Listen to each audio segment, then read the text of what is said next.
Good afternoon, everybody. It's lovely to see you whizzing in through the electronic doors, whatever doors they are. Welcome. I will just let people keep coming in. Just in case you wondered where you are, you have come to the Focus Week in conversation on ways of knowing, diving into different disciplines. So I'm hoping that's where you wanted to be because it's where you are. Excellent. Well, people are going to keep coming in. We've got 44 of you in already. There may be one or two more to come in, but we will get started because we have got lots to get through. So my name is Fiona Moss, and I work at Culham St Gabriel's as the Programmes and Education Manager. And just wanted to welcome everybody and well done. 4:30 after school, and you're all here. It's great to have you with us for this session that's part of our Ways of Knowing Diving into Disciplines Focus Week that we're doing in partnership with NATRE. And half the people on the screen that you see before you are part of NATRE Exec, and we will say a little bit more about that in a minute. There is lots of content that has already been put out as part of this week, and there's lots more that's coming later in the week. Hannah's going to pop one or two things in the chat, just of the things that we have released already. So yesterday, it was great to start off with a primary blog from Sarah Dennis, who's another member of NATRE Exec. We also had two brilliant book reviews, one by Khadija, who's on our leadership program, and Lindsay, who's also on our leadership program, which those of you who are members of NATRE, surely that's all of you. If it's not, you definitely should become a member. But the last mailing in the spring had two books, one on ways of knowing for secondary and one on ways of knowing for primary, and we've got book reviews of those two. So if you've not had a chance to look at your book, maybe you want to start with that book review. We've also put out a lovely, I am biased, but it's a lovely animation. I didn't make the animation, Hannah made it, on ways of knowing. It's designed for people who are new to the concept, perhaps those who are in initial teacher education, or who are teachers with other specialisms, or who are single teachers in Scotland, or who are primary teachers. But actually, it might be useful for all of you. And we've also got a couple of series of short films. And our first one came out yesterday. Alex Brown was talking about bringing learning to life and why she's an RE teacher and the background that she's come from. Do have a look at our films, which are on our YouTube channel. And if you haven't already subscribed to our YouTube channel, I've learnt that's a thing you can do. I've never subscribed to a YouTube channel, but you know, it turns out that's what the younger folk and maybe even people as old as me do, that sort of thing. So have a look at that. Today, tomorrow, and Thursday, we're having a focus on a different lens. Today, it's the theological lens. So we've had a blog that's come out from Ryan Parker, and a blog that's come out from NATRE Vice Chair Joanne Harris as well. And some more films, one from Nikki McGee. There are more to come. I'm not going to try and list everything. So please do have a look. The rest of the week, we're going to have more films, blogs. A review of Joe's book is coming out on Friday. We've got a resource spotlight on inclusive Judaism, a resource for parents, and a research spotlight as well. Over the week, we've been exploring, and will continue to, what it means to think more carefully about disciplinary knowledge in RE. Not just what we teach, but how we know, how we interpret, and how pupils learn to think like scholars working in different disciplines. Now, as we know, this has been a growing focus in England, and in the new curriculum improvement cycle in Scotland, that has a focus on what they call sources of knowledge. And in RVE in Wales, ways of knowing are embedded through disciplinary lenses that shape how pupils investigate, interpret, and evaluate religion and worldviews. So today's session is an opportunity to bring those ideas to life. We're going to hear from our panel, and I will introduce them properly in a minute as they explore what disciplinary approaches look like in practice, where the challenges lie, and what this might mean for classrooms across primary and secondary settings. Now, as we begin, a quick question for you. So just in case you thought you could just sit there and listen, this is a question for you to think about. Our panel have got plenty to answer in a minute. Your question, and I'd love to have some answers in the chat, is how confident do you feel about using different ways of knowing in your teaching? And is there a text, a blog, or a resource that has shaped your thinking in this area? So I've got the chat somewhere over here, so I will have a look a little bit later on at what you have put. How confident do you feel about using different ways of knowing? And is there a text, blog, or resource that has shaped your knowledge in that area? So I'm going to introduce the speakers very briefly, and then we'll invite them to perhaps say a little bit more about themselves, and including something about the discipline they feel most at home with. So let's get started. Stephen is a national advisor at RE Today Services, a trainer, a writer, and editor who has led on the development of many major resource projects like Understanding Christianity, Understanding Muslims, Understanding Islam, Challenging Knowledge in RE, which really focused on creating a multidisciplinary approach and resources. And he led the RE Council's Religion and Worldviews project and wrote the handbook for curriculum writers that goes along with that. Next to Stephen on my screen, I have Catriona. Catriona is a primary teacher and RE subject leader with over 30 years of teaching experience. Much of it is in early years foundation stage. She's currently teaching reception children in a large primary school in North Lincs and is a part-time PhD student. I don't know how she fits all that in, at Lincoln Bishop University. And she's researching the topic we're talking about today. She's researching an age-appropriate disciplinary approach to RE in early years education. And really importantly, she's a member of the NATRE Exec and also her local SACRE. And finally, we come to Jo. Jo and I were very excited earlier. We come from the same town, and we thought it's not very often so many people from one small rural town in Nottinghamshire get together. But apart from being from Retford, Jo is also a member of NATRE Exec. He's head of RE at the Cooper's Company and Coborn School in Upminster in East London. He's got a decade of experience teaching RE and working alongside specialist teachers on curriculum, pedagogy, assessment. As I said, NATRE Exec, a regular speaker at local and national RE conferences with initial teacher education providers. And he's recently published a book, Secondary RE in Action. And I said we're going to have a review of that later in the week.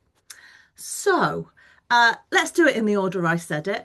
Stephen, have I missed anything out about you? I feel I probably gave quite a full description of you.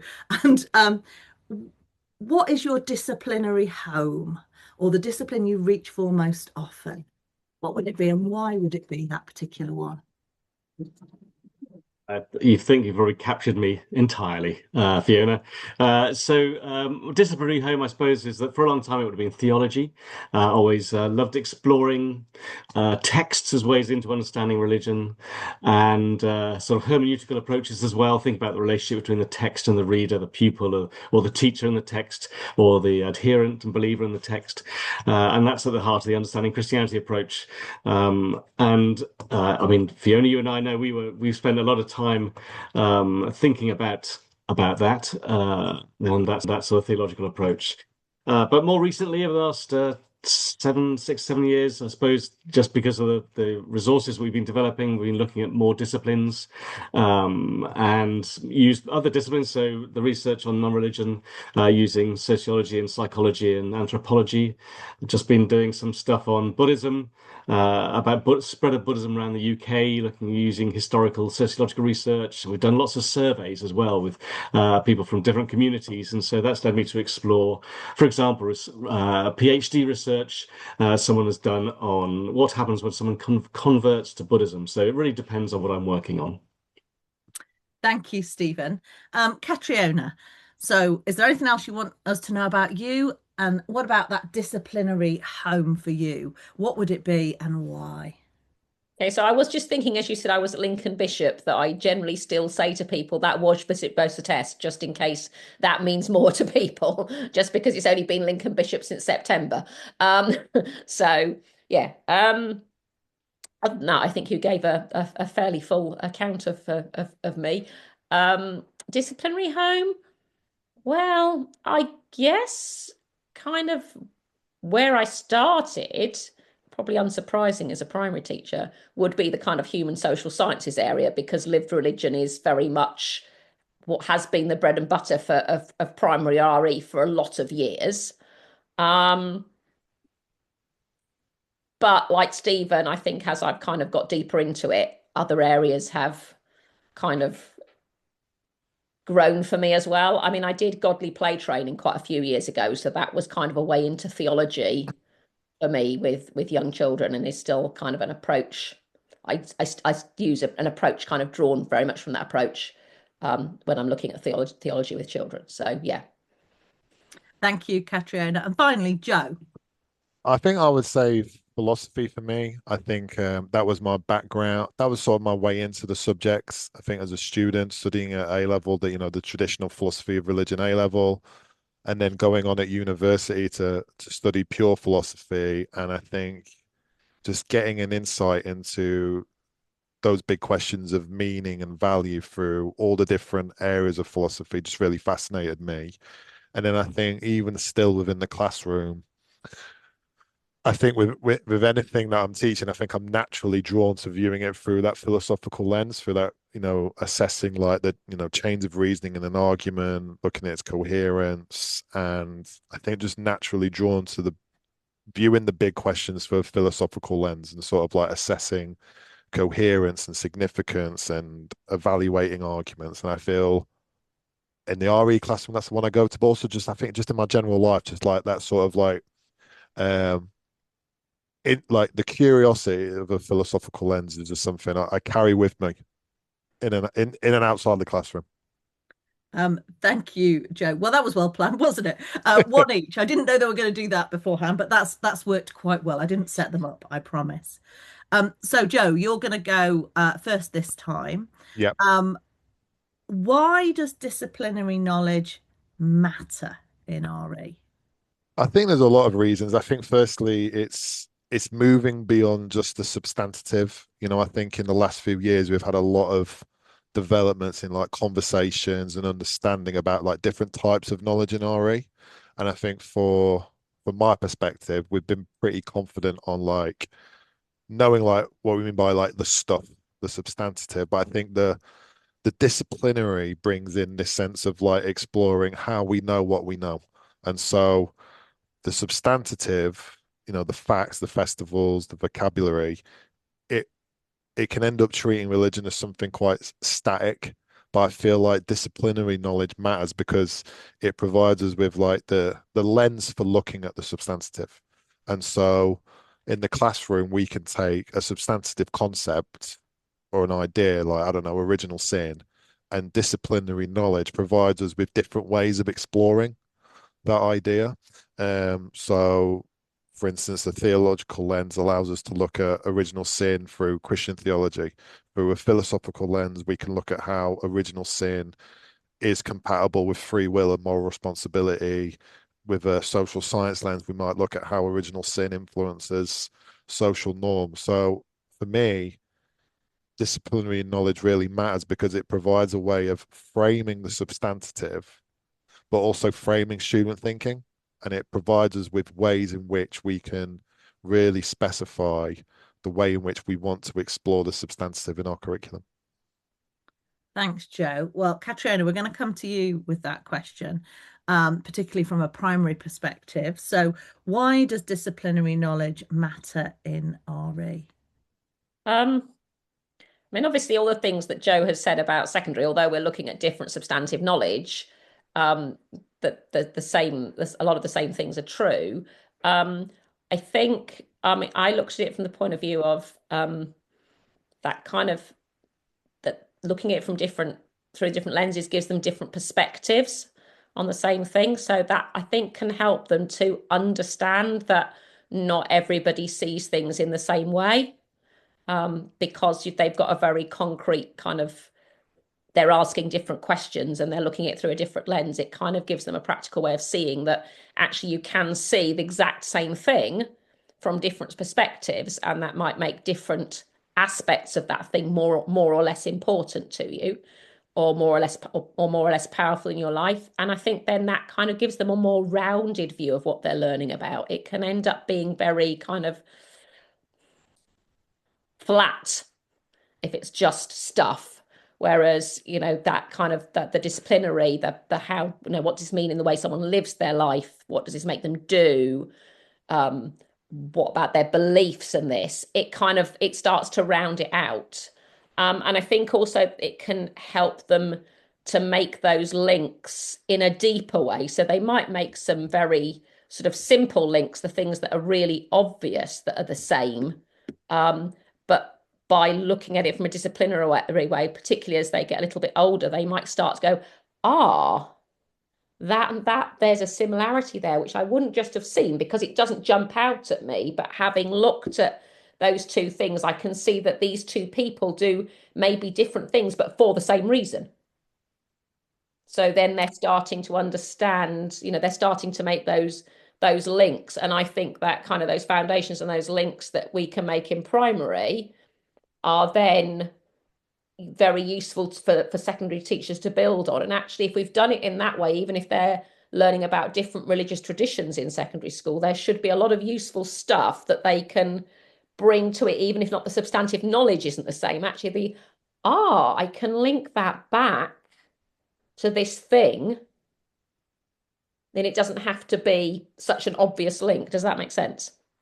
Yeah, that's a really good point, I think, about that move from primary to secondary there and what's useful. Stephen, what have you got to add? Why does disciplinary knowledge matter in RE? Well, obviously, I agree with Joe and Catriona about the way that it enriches the engagement pupils will have with the content, but I think it also helps them to see where the content that we're teaching, the knowledge we want them to learn, where it comes from as well, and that the sort of sources might have different assumptions behind them. So just that, I mean, loosely using the terms insider and outsider, just those two different perspectives. So we might study big questions from the perspective of the insider, sort of using theology maybe, but also then from the outsider using more scientific perspectives from natural sciences or social sciences. So I think that's helpful in turning it into sort of 3D, which is what I think Joe and Catriona were saying as well. And it helps pupils to see that, you can ask different kinds of questions, and then you can think about what the best methods are for answering those questions, and then weigh up the answers that you find as well. I think it also helps them to see that knowledge is often contested, and that our understanding and our knowledge grows often through debate and dialogue and experiment and argument, and it's good to know that it's not a sort of nice static set of things that we're supposed to know, and introduces people to knowing how to know. Joe mentioned that as well, that the processes and methods, they can find things out for themselves as well, so it empowers them, and also to test the findings. So Richard Quaid talks about the warrant. What warrant does this conclusion have? On what basis can people make these claims? And I think it equips pupils for that as well. So, I mean, maybe also the discourses. There are scholars are studying lots of different things about religion and non-religion, and you sort of entering pupils into their discourses as well. So I think that probably it's the antithesis of a kind of old school textbook approach where someone has pre-digested a load of stuff and got chunks of it to just say, there you are, I want you to learn this. It's much more open and transparent, and it helps people to see, well, how knowledge works, I suppose. Brilliant. Thank you, Stephen. And I'm going to come to you first for the next question because you had to go last time. Is there one common misconception about disciplinary approaches in RE that you'd like to clear up nice and early? I think well, one might be the idea that because we've got these nice little neat boxes in syllabuses now, which say theology, philosophy, human and social sciences, that the disciplines are somehow nice and neat and tidy and boxed. Obviously, they're really complex, and they're multiple fields, multiple methods.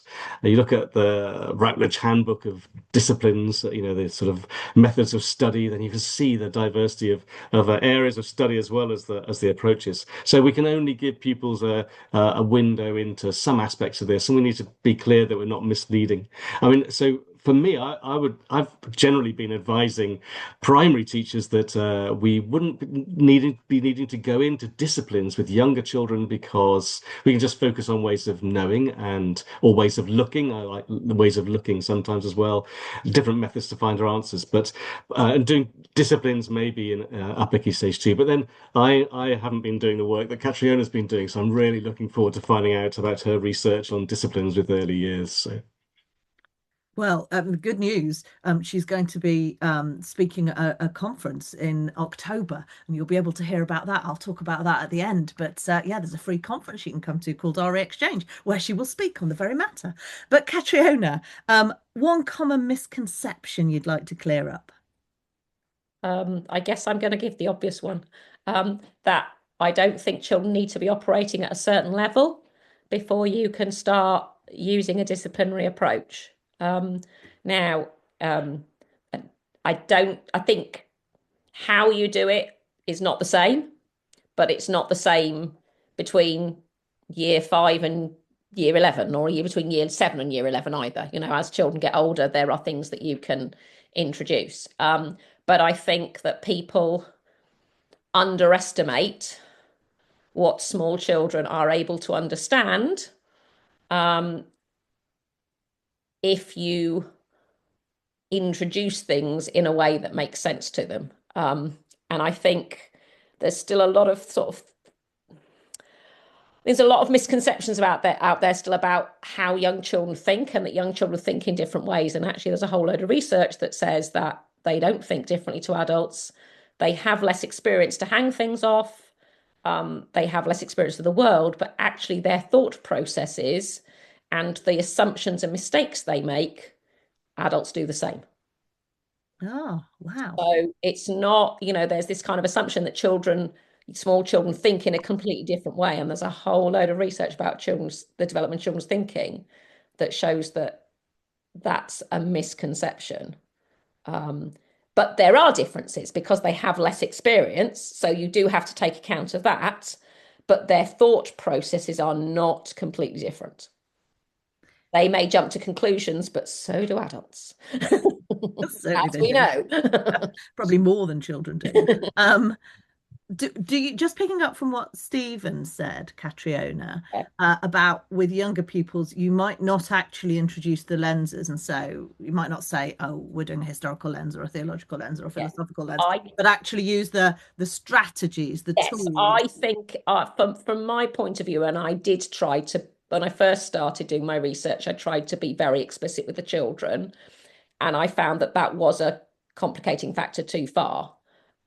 So I think it is more about the tools and you as a teacher being very aware of what you're doing and introducing the different sorts of questions more than trying to get children to do that. But I think you can do that bit very early on. And actually that means that you can introduce the explicit disciplinary stuff sooner than you might think you can.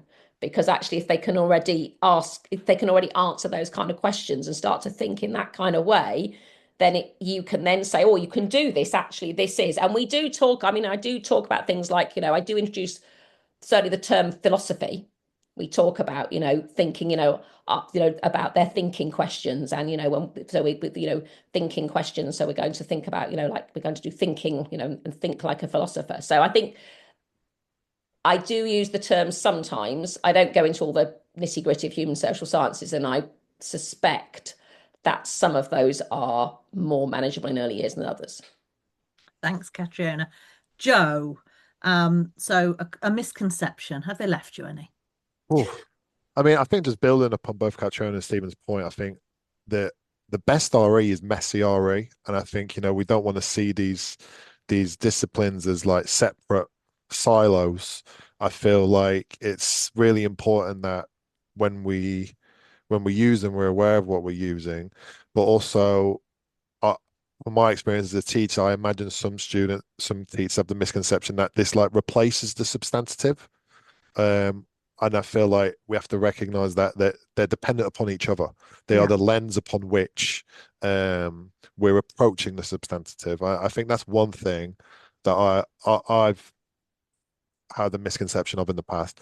I think another thing as well is just recognizing that, just like religion itself is always fluid, the disciplines are fluid. They are the result of specific times and specific cultures, and that these are practices that change over time and lenses that change over time, and that they are the product of a particular time, place, and structure.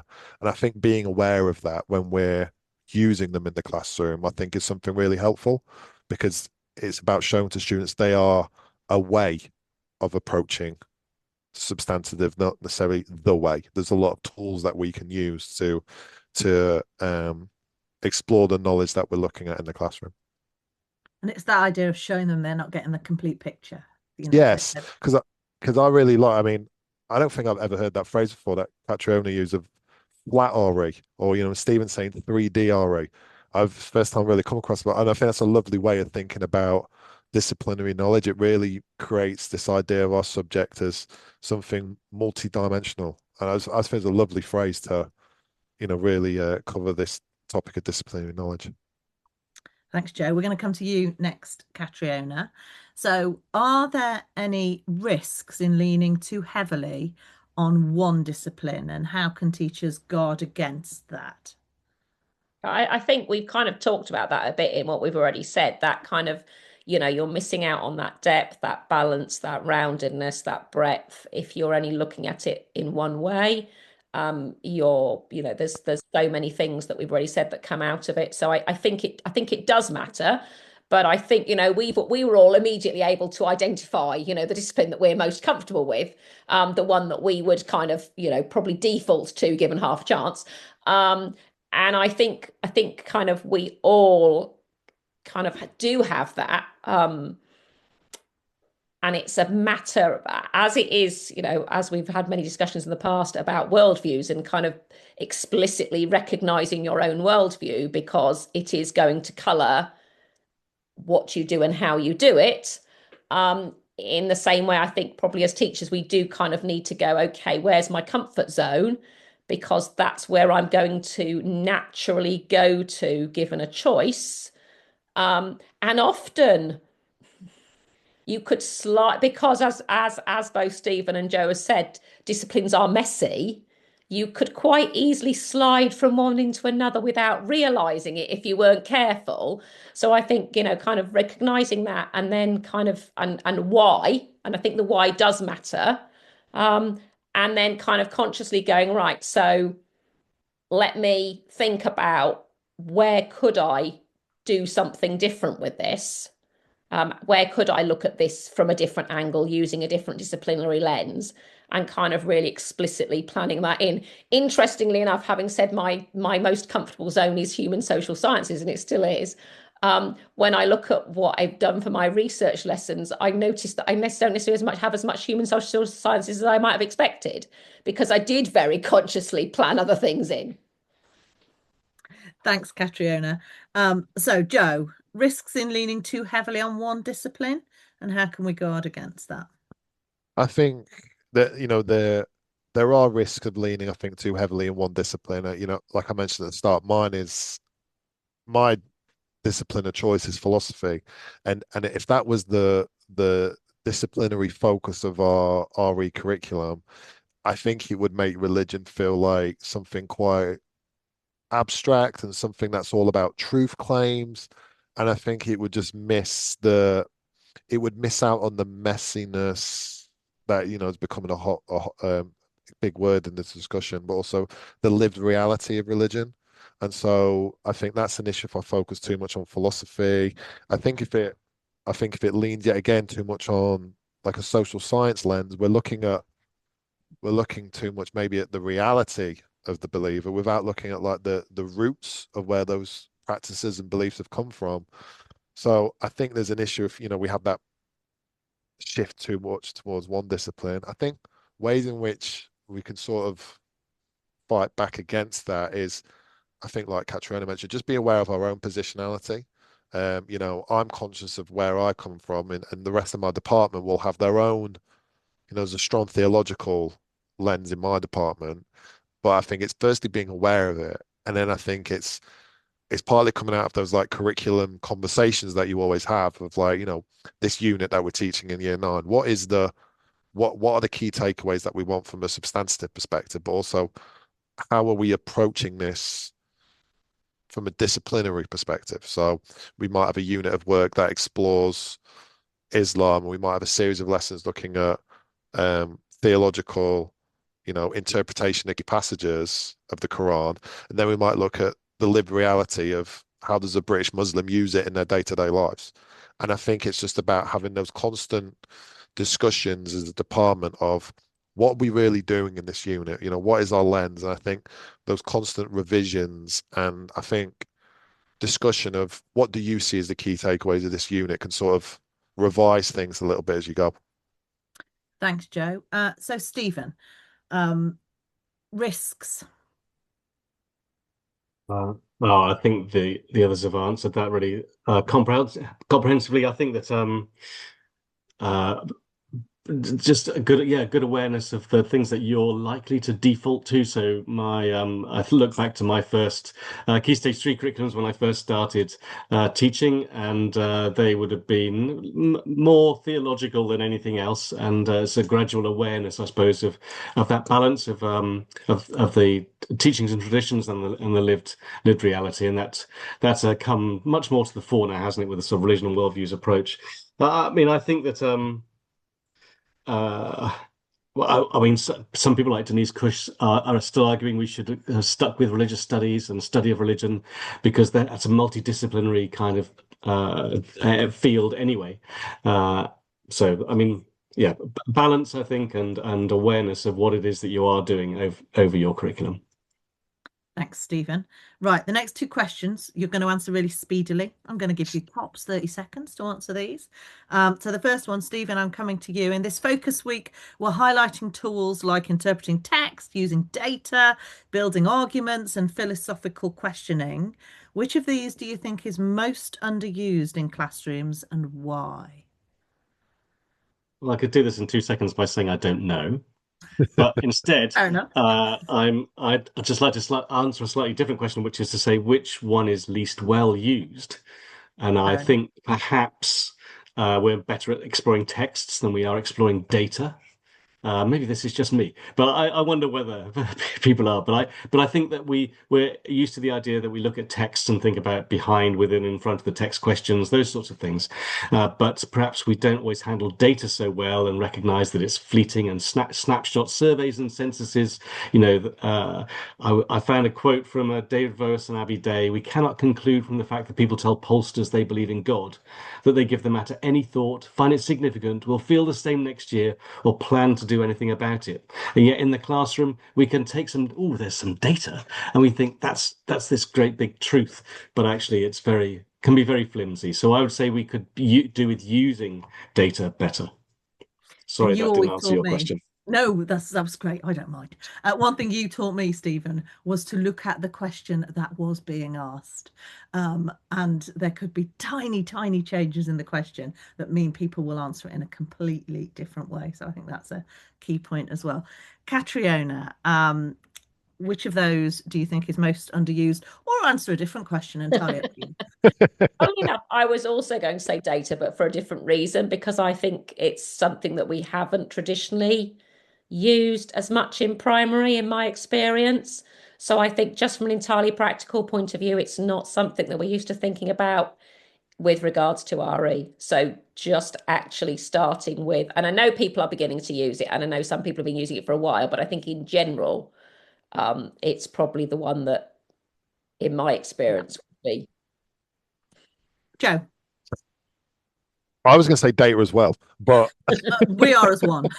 but I will say why data, and I'll give another one just so there's some variety. I think you know what, in our curriculum I try to introduce, like, use of survey data and questionnaires where appropriate, but I feel like one area that I want to get better at is the use of like qualitative data. You sort of like testimonies from believers, which I think are like really rich sources for looking at the lived reality of religion. But I feel like that's an area where I could look to explore things a little bit more.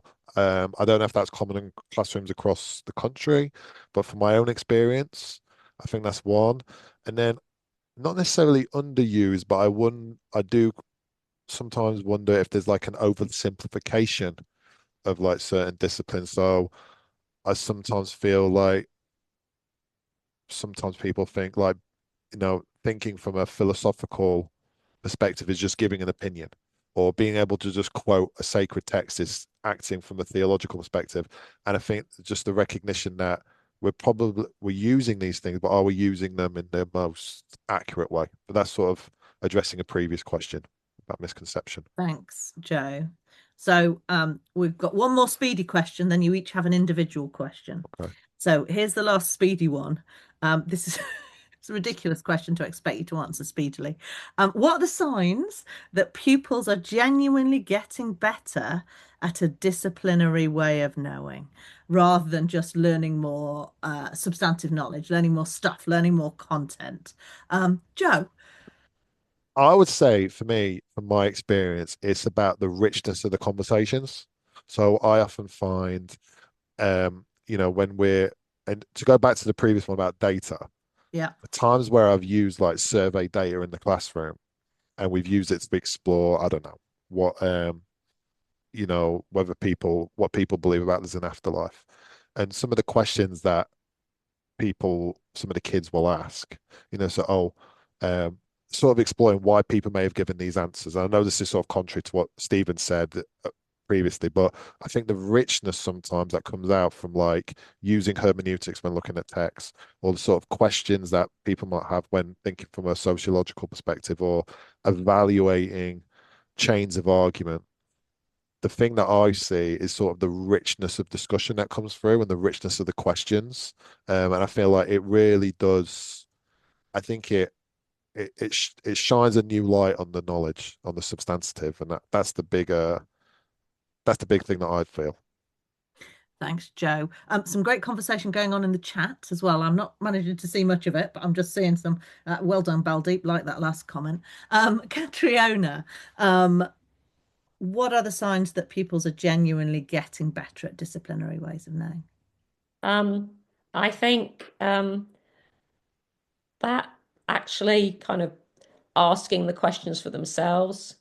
So not just answering, but beginning to be able to ask questions that are seeking that type of knowledge, and being more independent in their use of those things that you're teaching, those disciplinary ways of doing things that you're teaching them. So they're not waiting for a teacher to say, you could ask this question, you could do this thing, this would be good to, do this with, but they're actually sort of saying, oh, I could do this, I could do that.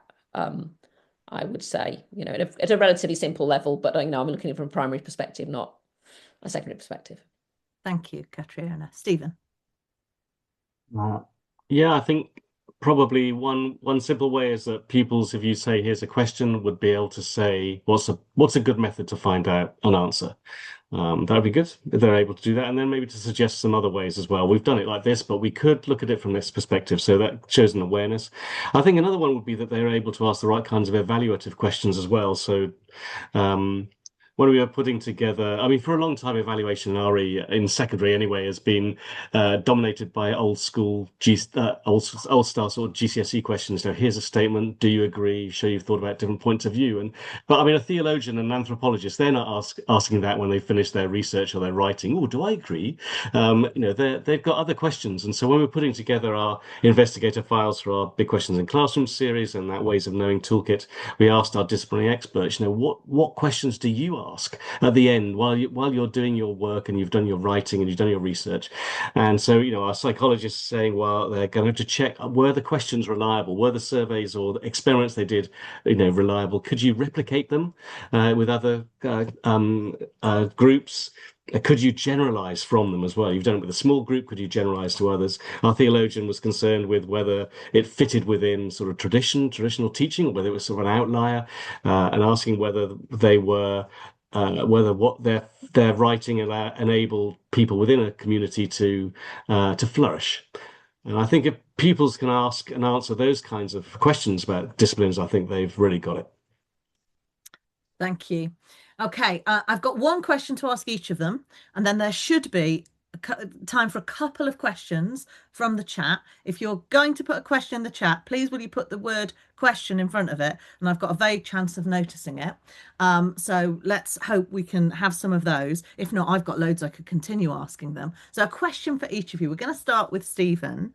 From a curriculum writer's perspective, what does disciplinary clarity protect us from, especially when schools are under quite a lot of pressure to simplify RE? Well, I mean, I think your question sort of slightly answers itself, that it's not that it protects us from oversimplification, a sort of kind of boiling down of religious and non-religious worldviews into a summary. So, I mean, I often hear teachers say, we can't study that until we've taught them the basics. And I always wonder what the basics are and whether where they start and end as well. At what point do you think, well, we've done enough in order to now do the interesting stuff? I think we need to be diving in. I think if we just teach the basics, then it sort of can be a thin gruel. There's so much stuff to teach about that we've got to be able to select suitable content. I recall David Lewin quotes Robert Macfarlane, who's also quoting someone called Nan Shepherd. David was talking about how important it is that we have to have some reduction of content just because there's too much to know. And so he urges us to see that reduction less as acting as a perimeter which limits and restricts, and more as an aperture, a space through which the world can be seen. So that's the Nan Shepherd quote, an aperture, a space through which the world can be seen. And I think that disciplinary clarity can help us to ask questions that open things up. So you're only looking at a small thing, but you're looking at it and you find you understand more of the world, of the field of study as you're studying it. So rather than trying to cover loads and loads of stuff, it might allow us to sample fewer areas in more depth. So, I mean, an example might be, we often, when we're teaching about Buddhism, we start with the story of the Buddha, but we tend to give a story of the Buddha that is a pre-digested story of the Buddha with all the elements of it. But actually, if we start with texts and artworks and look at what the texts actually say and look at the artworks, we can see that the story is quite messy, and that some texts indicate that there are beliefs that there are many Buddhas before the Buddha of our era, and those Buddhas, I mean, scholars point out that those Buddhas also follow a life pattern. They call it the Buddha template, and so then you might explore then that for Buddhists, the story of the Buddha, a historical Buddha, is actually not of that much importance. We don't know very much concrete about him, and yet it's the stories that have the impact, and then you can draw in Buddhist responses. So diving into a sort of small area can then open things out. So I think that's what disciplinary clarity can help to do. Thank you, Stephen. So, Catriona, as we've mentioned before, you're researching an age-appropriate disciplinary approach for 4 to 5 year olds. What does disciplinary, and we've heard a little bit of that already from you, but chance to say a bit more, look like in reception without losing what's distinctive about early years pedagogy? So I'm going to say it starts with an assumption that the children are capable. So that's my starting point. And also they have knowledge that they're bringing to their learning. And it's my role to support them to link this new knowledge that I'm introducing them to the knowledge that they already have to help them to make sense of it. I'm going to present the information in a way that makes sense to them. So if I'm sharing a sacred story, I'm going to find a way of somehow using props for that, thinking about how I'm doing that in a way that's appropriate to the tradition that the story comes from. So, for example, if I'm telling an Islamic story, I'm not going to use anything that's a person because that would not be appropriate. But I can use something to be props to help children to kind of see the story visually. And then those props can help them to explore afterwards and help them to kind of ask questions and give answers. And I'm trying to find ways that helps them to, like I said, so link things that they already, their experiences. So, for example, one of the things we do and it starts off very much with the thought that it was a tool for human social sciences, but has gone wider than that. Cue my talk at our exchange, is we use persona dolls. And when the persona dolls first come to meet the children, which they do at the beginning of their reception year, the first thing the persona dolls tell them, aside from what their name is and how old they are, is their favourite food, about their families, what sort of books they like to read, what sort of games they like to play. So they're a person with that the children can go, oh yeah, I like that too. Oh, they like chocolate cake, so do I. But they also are going to talk about the fact that, they come from a Christian family and they go to church on Sunday, and this is their special building, etc. So that kind of helps the children to make a link, which then they use because they can then tie the information, the things they're learning about that, to a person, the doll. Actually, if I happen to have a child in my class who is an active member of that faith, they love it because they'll say, oh, I do that too. And it can encourage them to share their experience in a way that they might not be able to. And in terms of response, I'm trying to find ways that they can show their response without having to be. I'm probably going to assume that they're not going to write it down because they're not going to have that level of writing, but they may not be competent speakers either. This is new vocabulary, these new experiences. So I'm trying to find ways that they can show me what they have understood because they have understood stuff without having to rely on words if they're not confident with that. So, for example, I might use drawing, and their drawing might give me quite big clues, and they might then, having drawn it, be able to tell me more because they've drawn it first. Or they might actually show me with a prop what the most important thing is. They might not be able to tell me, but they might get the thing that was the most important and show it to me. And if they're verbalizing, and then I will verbalize things for them, but I'm always really careful to listen and look. So if the clue they're giving me is I haven't quite got it right, then I'm going to try not to go, oh, that's the right answer. So, that can be your answer, to kind of go, okay, no, I haven't understood this. Can you, and try a different tack until I can get to what they really mean. Because sometimes they can be quite philosophical because they're not worried about asking big questions. No. It hasn't been trained out of them. You might have to train it back into yours, Joe. I'm trying hard not to train it out of mine. Yes, absolutely. Thank you, Catriona. That's a great link for Joe's question then.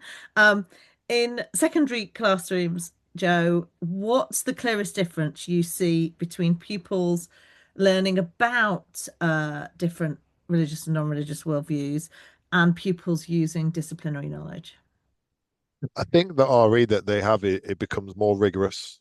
I think it becomes more richer, and ultimately, I think it's more rewarding both for the students, but also for us as teachers. You know, in in preparation for this, I was thinking about what I'm teaching in the in the coming weeks, and our year tens will be looking at each of the different pillars of Islam, and linking back to something Stephen mentioned earlier on of like just thinking, we might have just considered something in a textbook, but I think the disciplinary knowledge allows students to look at substantive content in such a far richer way and just allows for a far more active engagement with the object of study. So I was thinking about, we're looking at the pillar of SACRE this week, and theologically we get to explore, what is the significance of SACRE in terms of purifying the individual? Where does that theologically come from? From a philosophical perspective, we get to look at questions such as, will this lead to social justice? From a social science perspective, we can look at how does SACRE influence Muslim communities? How does it bring a sense of cohesion, both within Muslim families, Muslim communities, and also the wider community? And I just feel that its use within the classroom really embodies that sense of 3D RE, and I think it just leads to a far richer engagement of the student with the object of study, whatever it may be. It leads to richer thinking, richer questions, richer dialogue, and it just allows us to have a little bit more like critical engagement, I think, with the object of study, and that's something that I've both experienced with the use of the disciplines in the classroom, but also in the planning as well. I think, as planners, curriculum writers, classroom teachers, you get more ideas from thinking about it with these different lenses upon the substantive.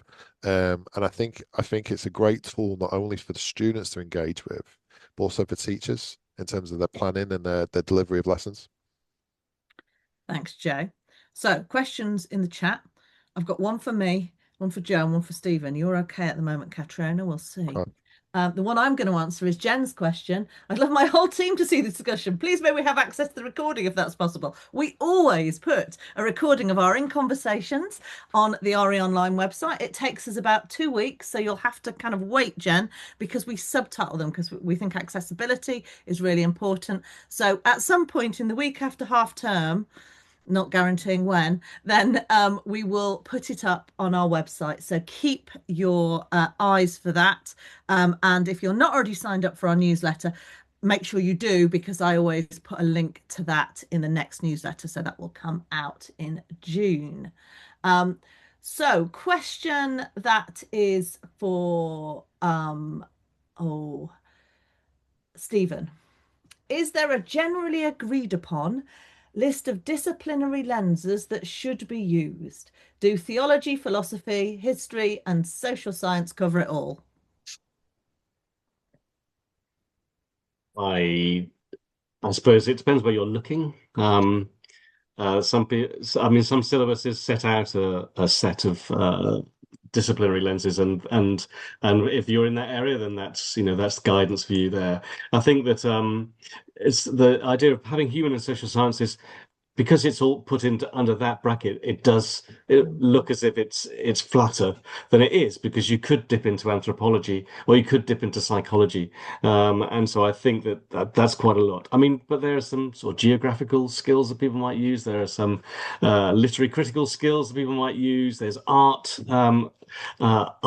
sort of critical skills as well. So I think that it depends on the topic, it depends on the content, it depends on the question that you're asking, where you're going to go to find answers. So I wouldn't be limited. Thank you, Stephen. Joe, how regularly do teachers explicitly, you're a teacher, you're going to be my sample teacher for this, explicitly refer to lenses in lessons? I feel it's more implicit in some of our schemes of work at the moment. And that's Meg asking that question. I think that's a really good question. I feel, in light of all the developments that have, been going on nationally in RE, and when we would look at them as a department, you realize that a lot of these things that you're sort of doing, you might be doing implicitly, some of that really new ideas that you're not even considered. And I feel that disciplinary knowledge was something that was sort of like bubbling under the surface, but we might not have necessarily been explicit within the classroom. Um, teaching time is precious, and I don't necessarily have the time to always go through, right, we're looking at this through a theological perspective. But if I've got a full lesson where we're really digging into like um hermeneutics, we're looking at a key text in, if I'm looking with year 10, looking at a key text in, say we're looking at parable of the sheep and the goats, and we're spending a full lesson on it. That I feel is like an appropriate time to say, we're looking at this through a theological lens. There might be other times where I might occasionally drop in and we might say, okay, well, from a social science perspective, or or from a philosopher's perspective, what might we consider here? But I'm not necessarily explicit with the language all the time. Um, in the classroom, I feel it depends upon the sort of rationale and objective of the lesson, but it's bubbling under the surface. It's just how high I want to increase the temperature. I'll make it explicit. Thank you. They've sneaked another couple in, Okay. but I don't think I've got time. So I'm so sorry, A. Phillips and Carrie Ann Webb. Maybe they'll have a look at those while I'm talking. But I have a quick fire end question, then a few last thoughts from me. We're going to go to Catriona for this first. What's one tiny tomorrow step, or maybe the week after half term, something a teacher could do in their next lesson to sharpen disciplinary clarity? I'm going to ask each of you that, but we'll start with Catriona. I think it's kind of being conscious, very, very aware of which discipline are you using, or disciplines if more than one is appropriate, and why. And then thinking about the questions you're asking and ensuring that they are going to link to that discipline. I think that would help the clarity if you kind of you're doing that consciously. So discipline or disciplines, because that would depend on how long your lesson is and where you are in a unit of work probably. And are your questions actually going to support that and get the depth that you're looking for from that or not? Thanks, Catriona. Joe, same question for you. I was going to say the same as Catriona. I was going to talk about the idea of how I think look at the first lesson that you're teaching tomorrow and think, what is the disciplinary focus of that lesson? So instead of like, I'm teaching the pillars this week, instead of thinking, right, I'm teaching hard, you know, what is my disciplinary focus when teaching hard? Am I looking at the impact of hard in bringing about um cohesion amongst Muslims? Am I looking at the theological significance of Hajj? So I think looking at the lessons which you've got tomorrow and taking a step back and thinking, what is the disciplinary lens that I'm looking to apply to this substantive content? Thank you, Joe. Stephen, any last thoughts on that one?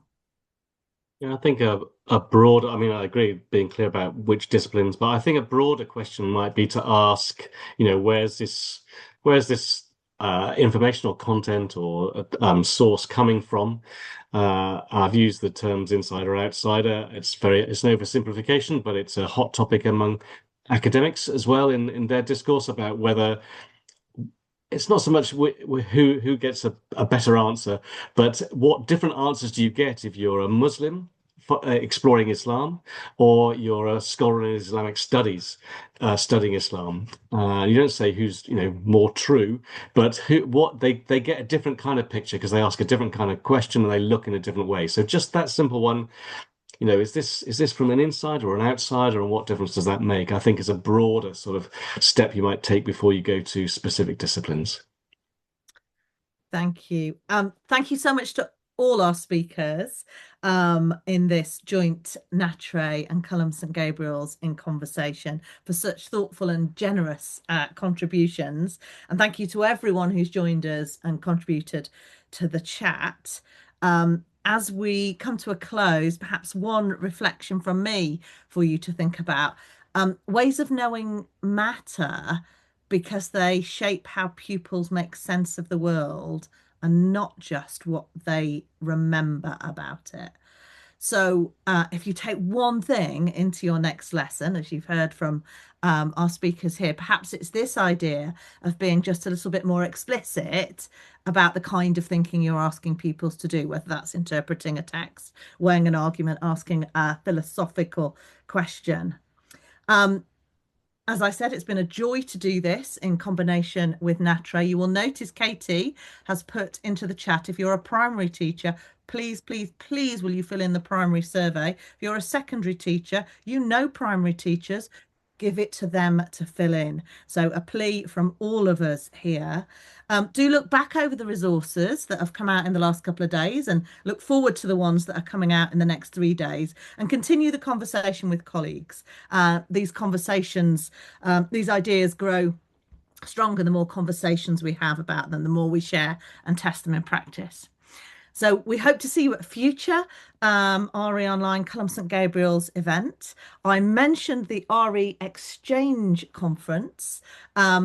I think Hannah is going to put a link to our free RE Exchange Conference into the chat in a moment. You can book. It's on Friday, October the 9th. It starts at 1 o'clock and it finishes at 1 o'clock on 1 p.m. on Saturday the 10th. Of October. It is not an all-nighter. It does not continue through the night. You stop at around, I don't know, 7:30, 8 o'clock. So you do get to have a life outside of it. So please book for that. 2 of tonight's speakers are running a session. One of them is Catriona. I'll leave you to work out which the other one is. You'll have to wait until the 9th and 10th to find out. It's a long time till our next focus week. It's the week beginning the 23rd of November, and it's going to have a focus on journey. And the final exciting thing I will say to you is we have a lovely website called RE Online. We have an even lovelier version of RE Online that is coming soon. I now feel brave enough to say that. And I'm going to say it's coming in the summer. And I'm going to say it's coming before the summer holidays. This is the first time I have said that publicly. If it doesn't come before the summer holidays, it is entirely my fault. And I hope you love it when it comes. Thank you. Have a lovely evening. And I hope to see you very soon. Bye.